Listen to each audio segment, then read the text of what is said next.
जय माता दी मित्रों, चलिए आपको घट स्थापन की एक प्यारी झलक दिखाते हैं। घट में आम की डंगाल ऊपर जौ रखे हैं और शुभ कार्य में बनने वाला एक सतिया बनाते हैं। आगे की प्रक्रिया में घट के सिरे पे कलावा जो शुभ कार्य में बांधा जाता है उसका बंधन करते हैं। 7 बार ये बांधते हैं। आगे की प्रक्रिया घट की स्थापना किसी पात्र या जमीन पे भी की जा सकती है। यहाँ पे हम पात्र में लगाएंगे। पात्र में थोड़ी मिट्टी लेते हैं, मिट्टी को अच्छे से छान लेते हैं, फिर उस पे जौ डालते हैं। एक परत जौ की, एक परत बालू की, या आप मिट्टी भी डाल सकते हैं। ये परत 5, 7, 3 विषम संख्या में चलती हैं। ये सब प्रक्रिया पूरी हो जाने के बाद हम घट इसके ऊपर रख देते हैं और घट के ऊपर एक नारियल रख देते हैं। बोलो दुर्गे माता की जय। प्राचीन काल में सूरत नामक राजा थे। एक बार शत्रुओं ने उन पर चढ़ाई कर दी। परिणाम यह हुआ कि मंत्री लोग राजा के साथ विश्वासघात करके शत्रु पक्ष से मिल गए। इस कारण राजा की पराजय हुई और वे दुखी तथा निराश होकर तपस्वी वेश में वन में निवास करने लगे। उसी वन में उन्हें समाधि नाम का एक वाणिक मिला, जो अपने स्त्री व पुत्रों के दुर्व्यवहार से अपमानित होकर वहां निवास करता था। दोनों में परस्पर परिचय हुआ। वे महेश मेघ के आश्रम में पहुँचे।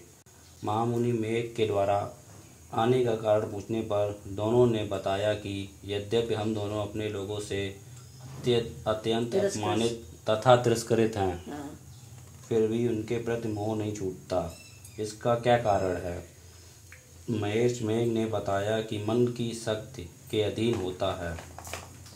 आदि शक्ति भवानी के 2 रूप हैं, विद्या और अविद्या। प्रथम ज्ञान स्वरूप है तथा दूसरा अज्ञान स्वरूपा। जो मनुष्य अविद्या अज्ञान के साथ आदिकरण रूप में उपासना करते हैं, उन्हें वे विद्या स्वरूपा प्राप्त होकर मोक्ष प्रदान करती हैं। राजा सूरत ने पूछा, देवी कौन हैं? उनका जन्म कैसे हुआ? महामुनि बोले, राजन, आप जिस देवी के विषय में प्रश्न कर रहे हैं वह नित्य स्वरूपा तथा विश्वव्यापिनी हैं। उनके प्रादुर्भाव के कई प्रकार हैं। कल्पांत के समय महाप्रलय होती है। उसी समय जब विष्णु भगवान क्षीर सागर में अनंत शय्या पर शयन कर रहे थे, तभी दोनों कर्ण कुहारों से 2 दैत्य मधु तथा कैटभ उत्पन्न हुए। धरती पर चरण रखते ही वे दोनों विष्णु की नाभि कमल से उत्पन्न होने वाले ब्रह्मा को मारने दौड़े। उनके इस भयानक रूप को देखकर ब्रह्मा जी ने अनुमान लगाया कि विष्णु के सिवा मेरी कोई शरण नहीं है, किंतु भगवान इस समय सो रहे थे। तब उन्होंने विष्णु भगवान को जगाने हेतु उनके नयनों में निवास करने वाली योग निद्रा की स्तुति की।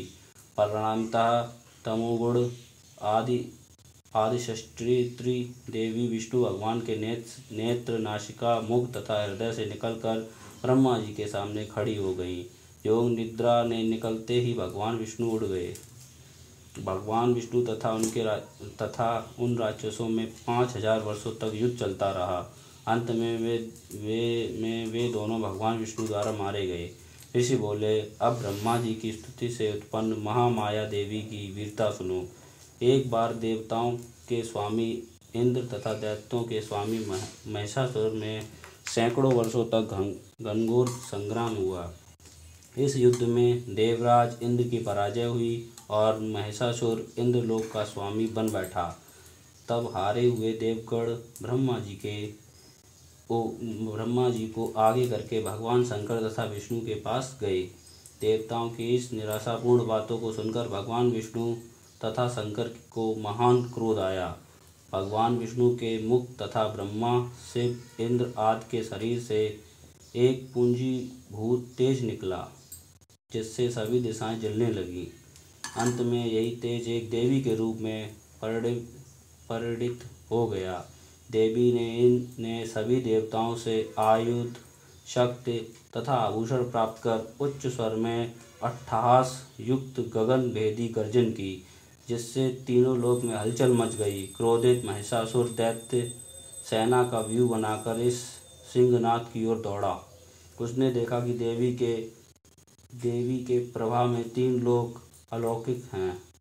महिषासुर ने अपना समस्त बल छल छद्म लगाकर किया, परंतु देवी के हाथों मारा गया। आगे चलकर यही देवी शुंभ तथा निशुंभ नामक असुरों का वध करने के लिए गौरी देवी के रूप में उत्पन्न हुई। इस सब व्याख्यानों को सुनकर मेघा ऋषि ने राजा सूरत तथा वणिक से देवी शतवन की विधि व्याख्या की, जिसके प्रभाव से दोनों एक नदी तट पर जाकर तपस्या में लीन हो गए। 3 वर्षों उपरांत दुर्गा जी ने प्रकट होकर उन दोनों को आशीर्वाद दिया, जिसमें वणिक सांसारिक मोह से मुक्त होकर आत्मचिंतन में लग गए तथा राजाओं ने शत्रुओं को जीतकर अपना खोया राज वैभव पुनः प्राप्त कर लिया। बोलो दुर्गा माता की जय। कथा समाप्ति कर आरती की और प्रसाद ग्रहण किया। जय माता दी।